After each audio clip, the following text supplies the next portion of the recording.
امام علی علیہ السلام اللہ کے بندوں کو درس اخلاق دے ہی رہے تھے تو کسی نے پوچھا کہ یا علی وہ کون سی نشانیاں ہیں جو جس انسان میں ہو تو دنیا میں ہی ہمیں معلوم ہو جائے کہ یہ جنتی ہے۔ تو بس جیسے ہی یہ پوچھا گیا تو امام علی علیہ السلام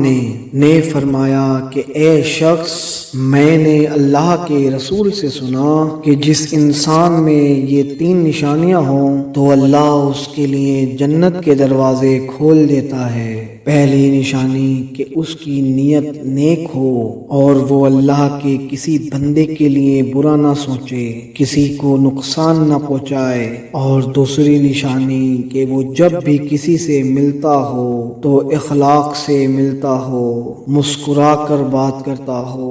اور تیسری نشانی وہ اللہ کی مخلوق کے لیے جھوٹ اور غیبت نہ کرتا ہو۔ یاد رکھنا، جس انسان میں یہ تین نشانیاں موجود ہوں تو اللہ اپنے بندوں کو حکم دیتا ہے کہ اے میرے فرشتوں، جیسے ہی یہ قبر میں پہنچے تو اس کے لیے میری جنت کے دروازے کھول دینا تاکہ یہ جنت کی ٹھنڈک اپنی قبر میں محسوس کر پائے، اور جیسے ہی یہ میدان حشر میں آئے اس کی یہ تین خوبیاں اس کے نامہ اعمال میں رکھنا، کیونکہ روز محشر ان تین خوبیوں کا پلڑا اتنا بھاری ہوگا کہ فرشتے اس کو فخر کے ساتھ جنت میں لے کے جائیں گے۔